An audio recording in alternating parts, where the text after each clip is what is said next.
You're listening to The Valley of Death on 4ZZZ 102.1 FM. We started off with Blind Dead 23 and their new single Emotion 1 from their upcoming album Deuterium.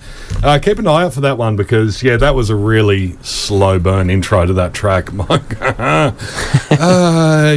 think that could have ended up on the cutting room floor. It could have been like the intro and then the track, maybe, but no, that's fine. That's fine. That's fine. You know what? Just do it. Make us wait. But it was worth the wait. Yeah, it was a very much sit back in your chair and just feel the vibe. Yeah, absolutely. Yeah. Dim the lights and just relax. And just then we heard Ghosts by Soul Onyx, and we are so lucky and so privileged, especially at such short notice, to have Soul Onyx, well, half of the Soul or the Onyx part, we'll find out later. That's it. In the studio, we have Brad and Naomi, bass and vocals. Respectively. Good evening. Hello, how are you going? Very well, very well. So great to have you guys in here. I know we've been trying to tee this up for a while, and of course I was like, hey, tonight. So I do apologise for giving you like 3 hours, 4 hours notice. No, that's all right. That's all right. Didn't have to put my face on, so it's just face for radio. You still should have put some pants on though. It's weird that didn't happen. But that's where I went wrong. That wasn't in the email.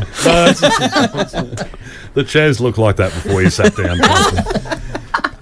Congratulations on the new EP. Thank you. Thank you. Now, I first came across you guys when your guitarist Tyler. We're not going with the surnames this evening. Come on, what's his last name? Wellicacellowick. Gesundheit. Yeah. We had a good chat, and I think it was after a Shredfest or a Necrosonic, somewhere at the Mansfield Tavern. Yep. And he said, I got this new band, and slung me Clamare, as we now know it is pronounced. Yep. That would have been good to clarify. Before we talked about it last time. Not in English, sorry. Well, what is it in? Latin. Ah. Yeah. Okay. I didn't study Latin. I did for Clamare. Yep. We just thought we had a bit of a witchy vibe and a bit of a culty vibe, and it's like, Latin would be really cool. Yeah. Tyler's idea, and I went, am I seriously learning Latin now to put some chanting in the track? Yeah. That's a bloody great idea. And look, it was that track. I loved that song. And it's very much that sort of slow ambient build up to a massive payoff. And I'm a huge fan of that, not just like in your style, but like sort of Neurosis and Isis and all that. It's like post metal sort of stuff. Yeah. So how did you guys come to meet? Because I know Tyler's history is felonious at best with music. That's Brad's story, that one. That was me learning bass, to be honest with you. That was me and Tyler getting together and learning, and then thought we'd get a singer. And kept it in the family to start with. Yep. Brad and Tyler are cousins.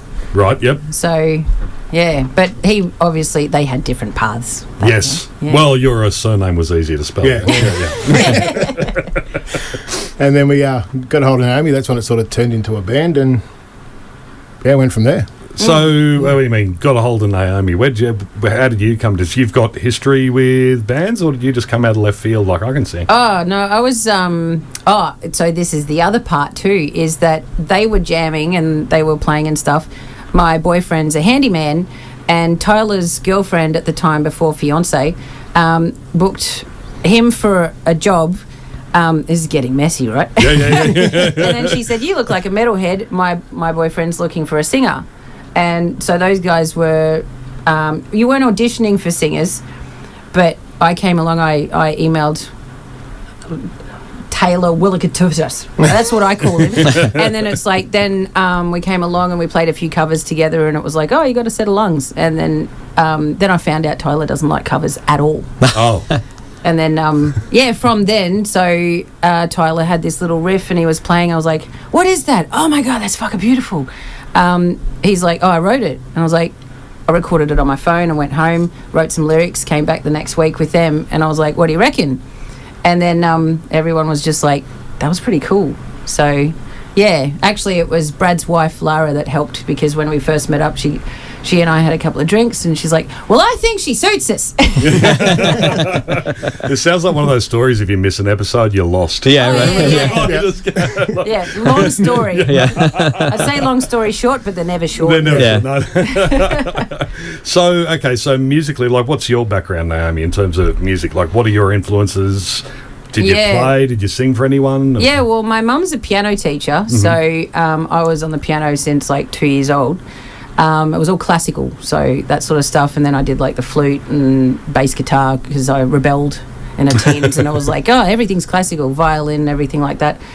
And then I went into singing, and then I was like, branching from the classical world, and then it was covers. So that was the easiest thing to find. Auditioned for a covers band, front the band, performed. It's so different to originals, though. Because you just, I don't know, you just get gigs. You just get gigs and get paid. You don't have to promote yourself. You just go, venue, hey, you want us? They go, yep. Yeah. So, yeah, that was people pretty turn much, up, they cheer. Yeah. It's a good night. Yeah. So what bands were you covering? Like, what sort of music were you covering? Oh, just pub rock. Oh, okay, cool. Yeah.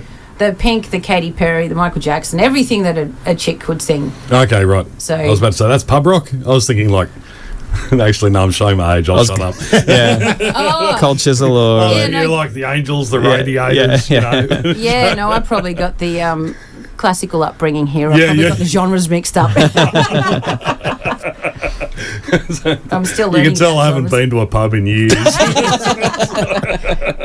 And when you go, this music's so bad. So you decided to get out of the world of paying gigs and come into a metal band. Yeah. Jesse's, funnily enough, got a similar origin story. Yeah, very similar. We used to do rockabilly covers, and then we'd like to say we didn't sell out, we bought in. Yep. Yeah, that's right. Yeah. We went from regular paying gigs to sporadic unpaid half-hour sets. Yeah. Yeah, the half-hour sets. Yeah, compared to like a 4-hour night. 3 to 4 hours. You're like, just blast your voice the whole time. Yeah. You know? And then it's like, well, you got stamina. Yeah. Now, Brad, how about you? What were your influences in music as a lad or growing up? What got you into music? Oh, everything. Yeah, Metallica was sort of my go-to back then, and when we were jamming with Tyler got me to the dark side of the black metal, the everything else there. So, yeah. Welcome to the dark side. Yeah, that's a good progression. Metallica is sort of the gateway band into Yep. Yeah, definitely. It's also like it's generational. Like there was a generation going, Metallica got me into this, and then like 15, 20 years later, Slipknot got me into this. For sure. Yeah. For me, it was like System of a Down and Children of Bodom. So like different generation of stuff that was like, oh, wow, this exists. Like, I didn't ever get that heavy. I started from, for the interests of what I like to listen to, I went from classical to try to get pop into my life. And then I went alternative and stuff, so it was Butterfly Effect. Yeah, cool. At the end of a movie, they had a film clip of Crave.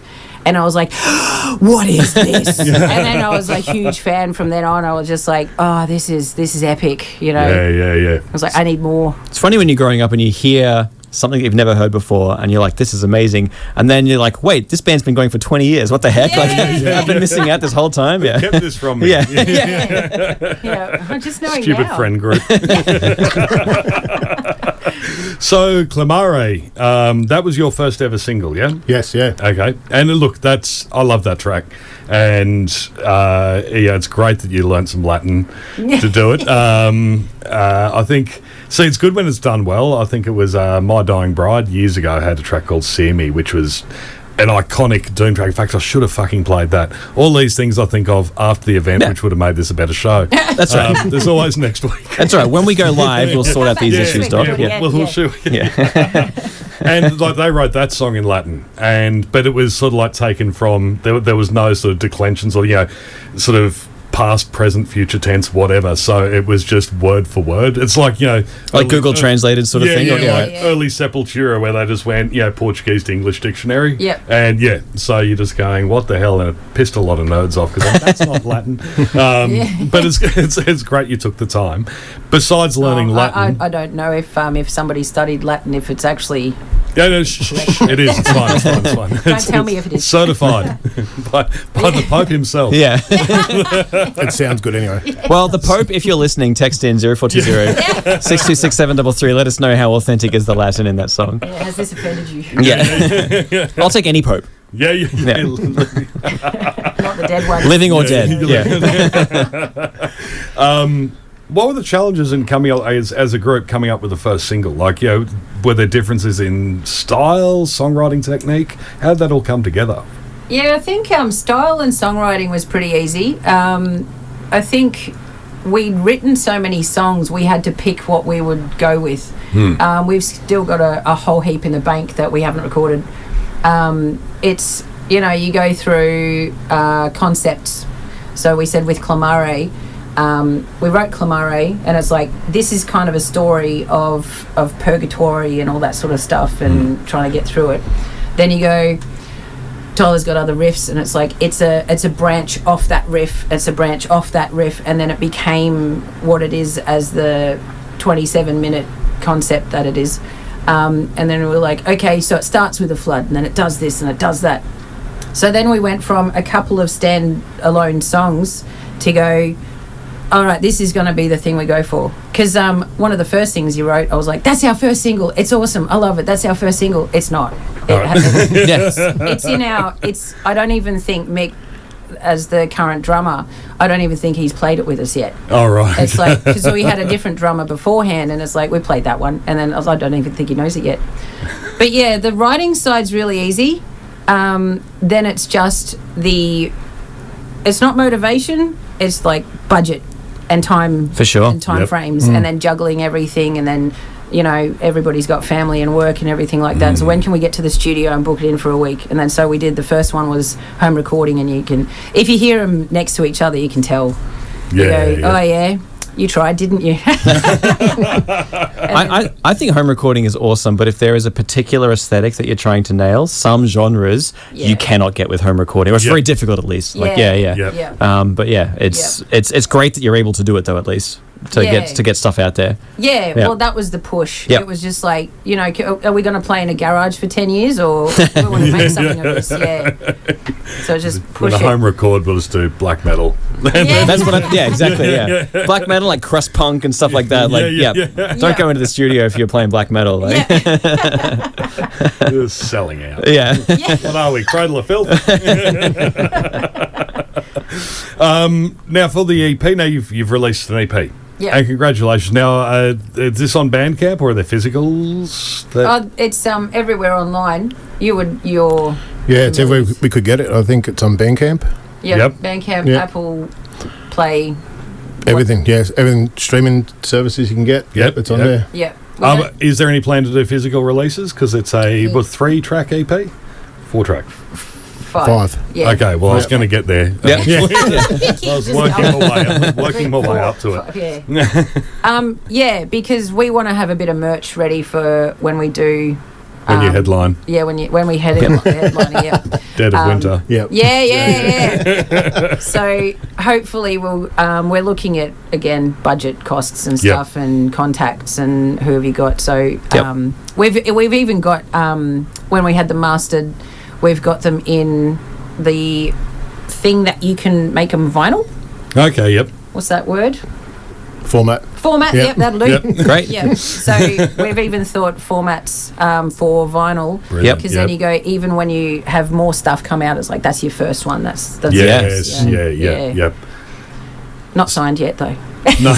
Yes. Yeah. No, I've done with my band CDs and vinyls, and people love vinyls. It's more of a collector's item. Yes. CDs are cheap to make. Vinyls are hideously expensive to make. Yeah. But if you can do like a limited run, for sure. And just cite the rarity as being an exclusivity thing, not like a budget thing. Yeah, we pressed 5. Yeah. Limited edition, very limited.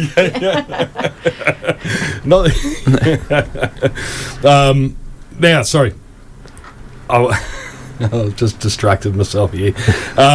With all those songs that you've still got sort of sitting in the wings, but maybe recorded something, how did you narrow it down to the 5 tracks you chose for the EP? Is there a theme that runs, or was it just the 5 you liked most?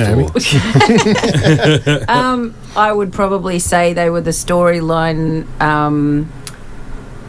the concept that was done solidly. So when we would get together and we would jam and we'd hash it all out, We've got one that we want to book into the studio this year, but the final song's basically still evolving. It's like you can have it written for 2 years, but every time we work on it, Tyler gets another idea on the guitar and he's like, oh, this is going to be double the length, this is going to change, this is going to do that. And then I go, okay, do the vocals stay the same, whatever. So this one was when we'd finished it, it's finished.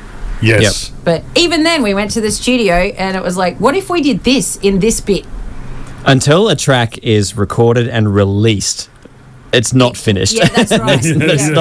There's always going to be adjustments, and you can tweak, and you get that option paralysis where you've just got so many little things you could do to it. Yep. Sometimes you just need to be like, just put it out there. Just put it out there. Just let it exist in the world. Yeah, so we'd picked, because we went with the idea of like, if you have a lot of standalone, it's like, are we doing an album or what are we doing? Then it was like, okay, well, let's do this. We called it Knee Deep for ages instead of Aqua Atra, because that was the first song. And so then we were like, this is it. This is what we've got, blah, blah, blah.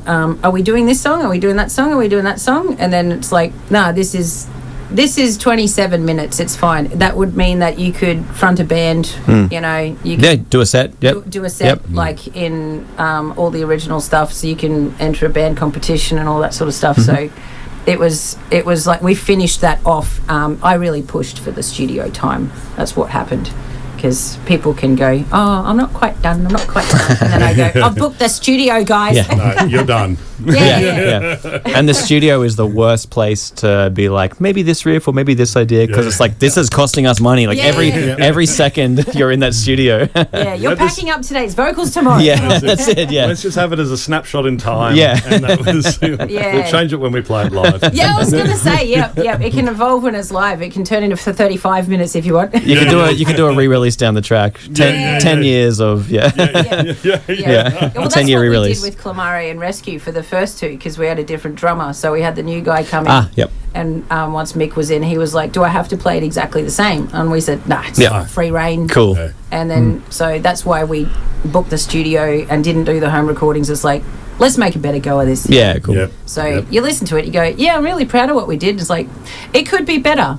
Yeah. So then you go, all right, and these are the songs, and now we're in the studio. Yeah. So there you go. Even when it is finished and released, it's still not finished. It's still not finished. Not finished. No. Well, that's the. I mean, I guess if you keep sort of chasing the sort of perfection in your own minds, I mean, it may. It's one of those things that you go, well, that may never come in your own minds. Oh, yeah, you're never done. Yeah. So, and there's four of you all who probably have different ideas about when something's done. Yeah. Four people are always harder to organise than, just yourself. Yeah. But, I can see a camera. You're making this awkward, Brad. I think in some ways that's why I like doing radio, because like we say dumb stuff and it's out there already. It's like you can't change it. It's like done. Next job, next one. Until to the I car replay park. your video. Go to the car park, have a beer, and say, "Why do I just talk shit?" So you've got gigs and a big gig coming up now. This is down at Moe's Desert Clubhouse, right next door to Moe's Dessert Bar. We've decided. So, no, what is this in aid of? Well, this is for the Dead of Winter festival coming up. So we've got who found it? You or Tyler found it? I think Tyler found it, yeah. Yeah. I keep thinking it's you for some reason. You blur together. They're just my boys. So I think Dead of Winter and Necrosonic put out requests for bands to apply for a band comp. Is it to open Dead of Winter and Necrosonic? Is that? Yeah, it's an early slot. Not. It's to open. Or it's to get a spot on the bill at very least. Yeah. I think it's like there's one last spot. Cool. Excellent. Yeah. Okay, so who's the competition? Who do we have to kneecap? So we're in with 8 other bands. We got Grizzly Shark. Give It All. Yeah. Pyrokinesis. Yep. 7 Day Storm. Jib. Ourselves. Roanoa. And Foulface. Wow. It's a cool lineup. It's really varied, like genre-wise as well. Yeah. That's I know a few of those bands. When and you have a band comp that rivals the lineup for the gig that you're at. Yeah, that's true. Yeah, true. Yeah. I would. I would just go to that gig if it wasn't a band comp. Like if that's the gig, that's a great gig. Yeah, well, come and vote for us. Yeah. Well, that's it. So how's it determined? Like who votes? Is it just everyone at the gig? Is it online? So it's 50% judges vote and then 50% crowd. Okay, right. I believe on a voucher system, Okay. Yeah, Well, drink it's very vouchers or democratic. something. Drink fast. So buy a beer, vote for a band, that sort of thing. So Yep. bring all your piss heads. Yes. Yeah. And then they forget to vote. Yeah, thanks, guys. Now you don't get a T-shirt. So we've got Aquatra. Now is this like is this serving as like a launch gig? Yeah, Yep. pretty Yeah, it much. is, Yep. It's the first time we are since the EP's release that we will be performing all the songs because it's a 20-minute maximum of 25 set. Though we will be dropping the first one knee deep, so we will go through the set as the story happens. Yeah. Okay. So it's really exciting. Fantastic. Yeah. And okay, what gigs are coming up after that? Do you Well, have hopefully anything? Dead of Winter. Yeah. Yeah, that's it. Yeah. Yeah, well, we're pushing out to promoters and everything. So Yep. if you Great. know anybody, but we will be bringing a bus. Hopefully. Hey, there we go. Hopefully, bringing a bus to Moe's because we want to we might look like the underdogs and stuff. So if we can fill a bus of how many people? Yep. Just on the rock up condition with they us. vote for you. Yes. You better. Now, You can't like someone else. when is this happening at Moe's? This next Sunday? It's a fortnight from now. Oh, it's a fortnight from now. Yeah. Yeah. So Sunday, 24th of May. 24th. Yep. Yeah. Excellent. Yeah. What else would you be doing besides listening to the show, which you do religiously? of course, Yeah, exactly. always? Yeah. Yeah. Sunday. By the way, I 24th can't do the show on 24th because I'll be at Moe's. I'll be voting. Well, look, best of luck. I seriously hope you guys get a Thank really you. good crack at this because I think it's fantastic. And congratulations on the release of your EP. Now, we're about to play Rescue. Yep. What do you want to say about this? Anything you want to say about this or to your, anyone listening at home? Oh, just enjoy it. Just Get enjoy into it. Get it. Summon your inner tribal. Nice. Love it. Yeah. All right, look, thanks so much for coming in, guys, seriously. We're going to play Rescue by Soul Onyx. The EP is out there now online, Bandcamp, streaming. Spotify, Apple Play, YouTube. all the things. Yeah. Go to Bandcamp and buy it for yourself Yeah. because Right, that's yes. the best way to do it. Even if you have to save it for a Bandcamp Friday. Yeah, and then get on the bus to Moe's Yes. for 24th of May. You got 2 weeks to sort this out. That's people. it. Yeah.